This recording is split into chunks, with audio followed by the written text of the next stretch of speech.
They told us not to return, that the investigation was closed, that we'd seen enough. But something about Deering Hollow wouldn't let us go. Not after what the surviving investigator said. Not after she whispered that final word. You. We started digging. Through archives, abandoned servers, redacted files, and we found something. Not in a vault or database, but on an old forum from 2009. A user named Grainwatcher93. Only 5 posts. All about Deering Hollow. The final post read, "Don't let them lie to you. The core doesn't live underground. It lives in us."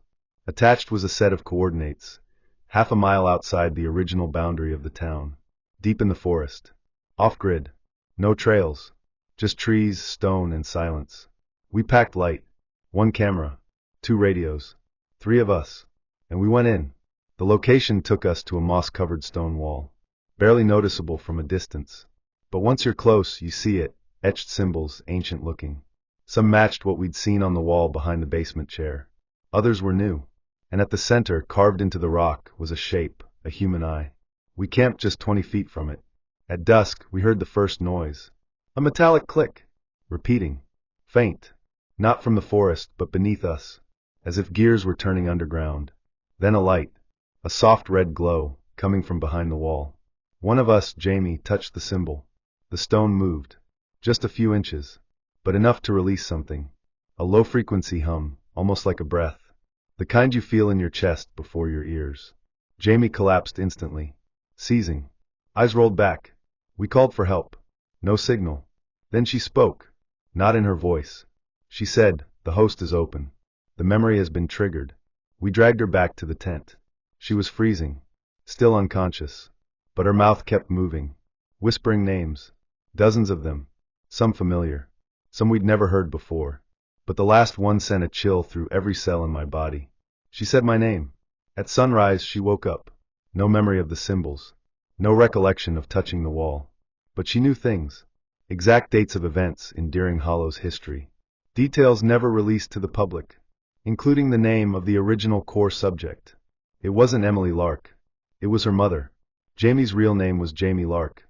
The records were hidden, sealed after she was adopted in 1993. Her birth certificate scrubbed. But the journal was right. The mimics didn't just feed on memory. They reproduced through it. Which meant Jamie was more than a survivor. She was a vessel. A carrier. Possibly the only one to leave the core and live. Which made our next move clear. We had to return to the school. One last time. We broke in at midnight. The hatch was gone. Sealed over with concrete and steel. But the air felt the same. Heavy. Still. Like the building was holding its breath. Jamie led us to room 4B. She moved without hesitation. As if she'd been there 100 times. She pointed at the floorboards. There, we found it, another access panel. Not the tunnel. Something newer. A freight lift. Rusted, covered in dust. But functional. We powered it on using an old generator left in the maintenance closet. It groaned to life, lights flickering, the platform slowly lowering into blackness. The descent took 13 minutes. At the bottom was a corridor. Metal walls. Fluorescent lights flickering overhead. A sterile, industrial scent. Different from the stone tunnels. This was modern. Recent. Someone had been here. A plaque above the door read, "Observation Wing 3, Active Memory Zone." We stepped inside. Rows of glass rooms lined the hallway. Each one contained a person. Alive. Breathing. But frozen in time. Their eyes locked open. Mouths slightly parted. Like mannequins mid-sentence.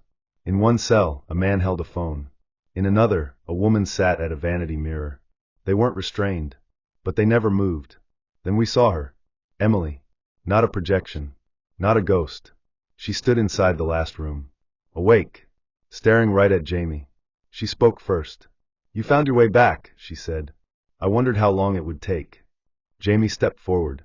Her hands shaking. "Why? Why us?" Emily smiled. "Because memory is a virus. And you're its favorite host." The walls pulsed with light. A red glow, identical to what we'd seen in the forest. Emily raised her hand, and the entire wing began to shift. Rooms moving. Doors disappearing. Our radios fried. Our cameras cut out. And then we heard it. The hum. That same low tone that shook Jamie the night before. Except now it was everywhere. Inside the walls. The lights. Our heads. Our bones. Jamie screamed, fell to her knees, and behind Emily, the wall split open, revealing a chamber of writhing shapes. Not quite people, not quite shadow, just remnants, thoughts given form, fragments of trauma, fear, memory, and they were hungry. Emily walked toward Jamie, not angry, not malicious, calm, purposeful. You brought them more, she said. You always do. Jamie looked up. Her eyes were glowing now, soft red, and she whispered, I remember. A blast of light erupted from her body, forcing us back. The fragments recoiled, screeching, vanishing into the walls. Emily screamed, but not in pain, in rage. Her form began to crack like glass under pressure, and in seconds she was gone. The chamber collapsed. We ran. The lift was gone.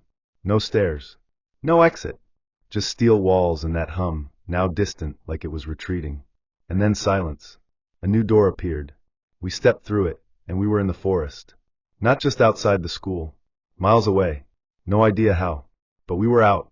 At least, that's what we thought. Because last night, I found something in my apartment. Etched into the wall above my bed. That same symbol. The eye. And a single word below it. Remember.